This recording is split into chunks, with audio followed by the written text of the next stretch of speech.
Recorded live from my apartment in Los Angeles, California, I'm your man Nathaniel, and this is the Weekly Watchlist.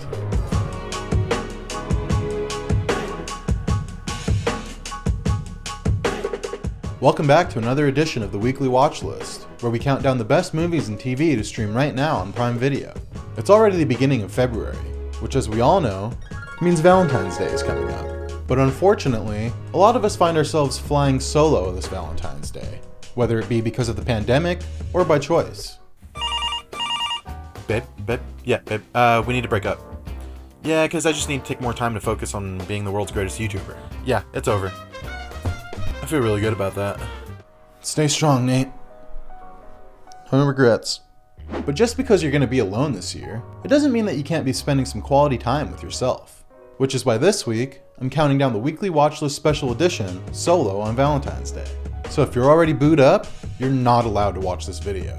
Now this week's list is all about romantic frustration, offbeat rom-coms, star-crossed lovers, crippling isolation and loneliness. And luckily for you guys, watching movies alone was my girlfriend for the first 21 years of my life. So trust me when I say you're in reliable, tear-stained hands. Coming in at number 1, this one's for all the classic rom-com lovers. It's the Amazon original series, Modern Love.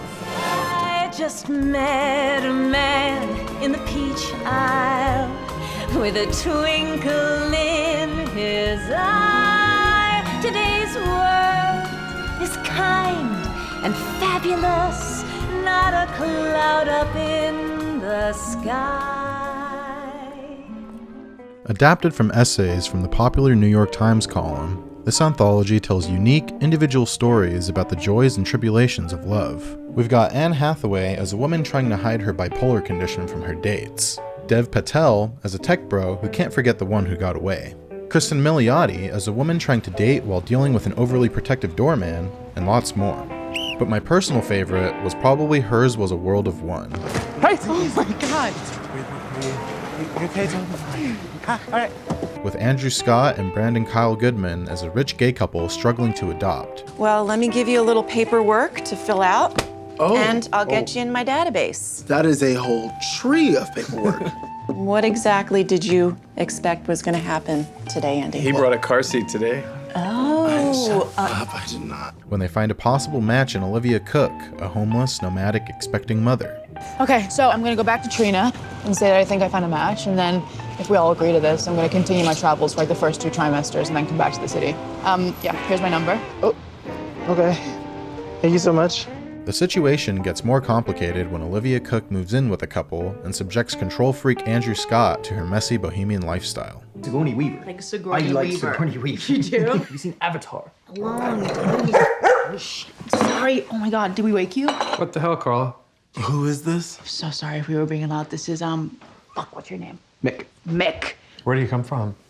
He's on the street. We passed him on the way back from the movies tonight. Don't remember that. Exactly. So I offered him some food. It's the thing we do. I've got a roof over my head for a while. It's cold out. Is that okay? No, it's not. It's not okay, frankly. I didn't realize that was the way you looked at it. He doesn't mean it like that. Don't I? Do you know what, lads? You guys have some serious issues you need to work out.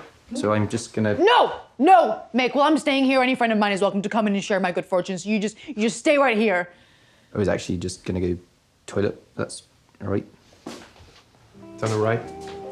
Now this is a minor gripe, but why is Ed Sheeran taking a plum cameo for a dirty, schlubby-looking tramp? Save some roles for the rest of us, dude. This is definitely a series for all the rom-com heads out there. It's kind of like a more naturalistic version of Love Actually, if you took the 8 best storylines and made 30-minute episodes out of them. If you're feeling a little lonely this Valentine's Day, don't worry, because these hot, rich, romantically struggling New Yorkers are here for you. For our second entry, check out a super stylish movie about the dangers of loving too much. It's Anna Biller's 2016 horror comedy, The Love Witch. Goddess, please send me a beautiful, sweet man to love me as I love him. To love me. Love me. Love me. Love me. We follow Samantha Robinson as Elaine, a a beautiful young witch trying to start a new life after the mysterious death of her husband Jerry. Elaine desperately wants to be loved by men and will do anything to get that love. From embracing creepily regressive dating advice, You have to give a man his fantasy. His fantasy. Yes. to using spells to cast a glamour over her romantic targets. What the hell? Your coat? It's so bright. There's just one problem, which is that all the men Elaine casts her magic on become extremely clingy and lame. What a pussy. What a baby. I thought I'd found a real man, but he's just like a little girl. Also, they die shortly after. It's only a matter of time before Elaine's romantic struggles / body count start arousing suspicion, and things come to a head when Elaine falls in love with a police detective investigating the mysterious deaths. That's all right, Sergeant. Meadows. You can call me Griff. There's a lot to like about this movie, especially when you consider the fact that Anna Biller wrote, directed, edited, production designed, and scored the movie herself. We stand a filmmaking queen that seizes the means of production. Stylistically, The Love Witch is a throwback to 60s horror movies, from filmmaking techniques like the use of hard lighting and rear projection to the stilted acting style. But what really stood out to me was the performance by Samantha Robinson, who manages to be both inviting and terrifying. All my life, I've been tossed in the garbage. Except when men wanted to use my body. So I decided to find my own power. And I found that power through witchcraft. That means that I take what I need from men, and not the other way around. Next up, we've got a story of love and sex thwarted by religion. It's Jeff Baina's 2017 irreverent nun comedy, The Little Hours.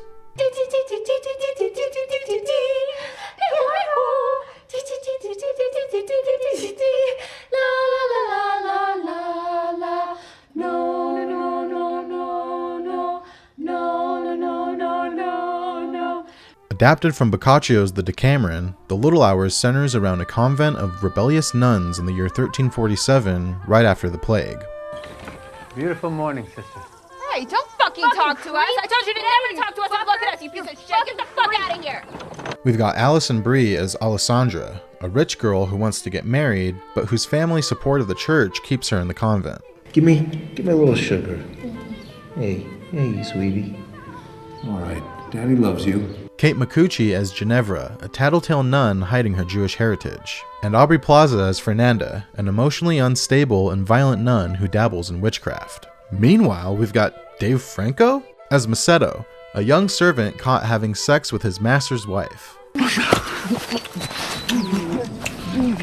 Bring me his goddamn balls. Fleeing for his life, Macedo encounters the convent's head priest, Father Tommaso. Macedo is brought into the convent as the new gardener, who Tommaso introduces as a deaf mute so as to protect him from the unruly nuns. The sexually frustrated nuns soon take notice of the pretty young gardener, and take turns assaulting Macedo without fear due to his supposed deaf condition. Now, I consider this to be one of the funniest, most original comedies of the last decade. The cast for this movie is stacked, with supporting roles going to John C. Reilly as Father Tommaso, Molly Shannon as Mother Maria, Nick Offerman as Lord Bruno, and even Fred Armisen as Bishop Bartholomew, who arrives to audit the church. Sister Ginevra, these are your sins. Ingestion of drugs, lying with a woman, not being baptized. Not being baptized? That's what makes you what you are. You shouldn't even be coming through those doors. Being a busybody. Filthy conversation, vein jangling, drinking, eating blood.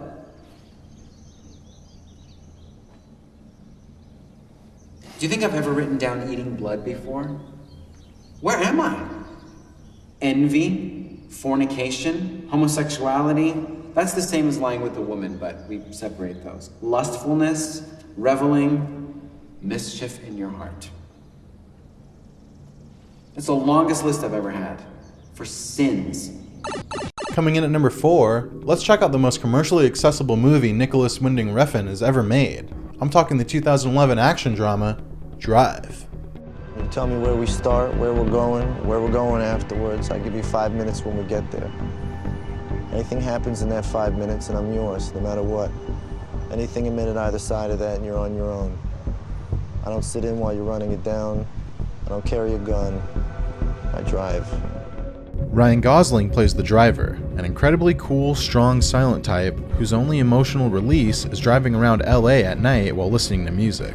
By day, Gosling makes a living as a stunt driver for movies, and works with his boss Bryan Cranston to buy a race car with a little help from mobsters Albert Brooks and Ron Perlman. My hands are a little dirty. So am I. At night, he moonlights as the world's handsomest getaway driver.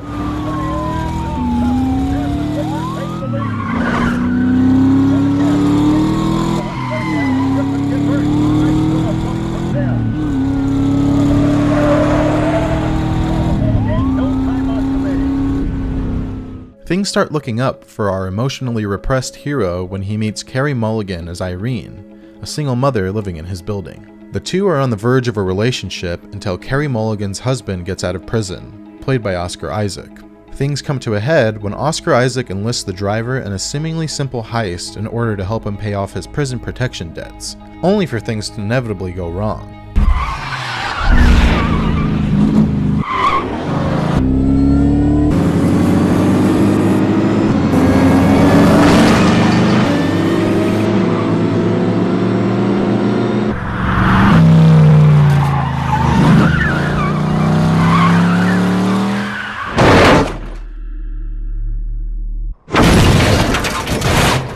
This movie is kind of like the ultimate exercise in restraint and coolness, especially for dudes. It's been 10 years since its release, but that soundtrack still slaps, and I have yet to get over that scorpion jacket fit.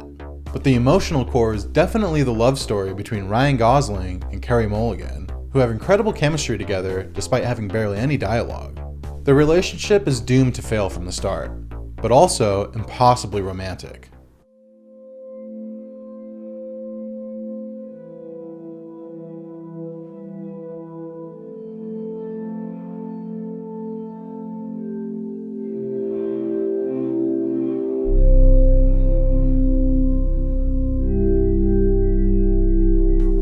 If you're all alone this Valentine's Day, there's nothing wrong with treating yourself to a little Ryan Gosling in peak hot boyfriend mode. He just wants to take things slow and help look after your kid. Whew, oh my. Rounding off our solo on Valentine's Day list, let's check out a sci-fi horror story about isolation and disconnection in deep space. It's legendary director Claire Denis' English language debut, High Life. It's hard to explain, but we open on Robert Pattinson on a mysterious spaceship, repairing things all alone while caring for a baby. The narrative begins jumping around in time, and we find out that the ship is full of former death row convicts, including Mia Goth and Andre 3000. The convicts escape their sentence by volunteering for an intergalactic space voyage to study black holes and the possibility of human life in space. Then there's Juliette Binoche, who plays the witchy, creepy ship doctor, in charge of keeping the convicts in medicated stupor and forcibly impregnating the women to study the effects of space radiation on child development. Then there's the horrifying reality of trying to study black holes.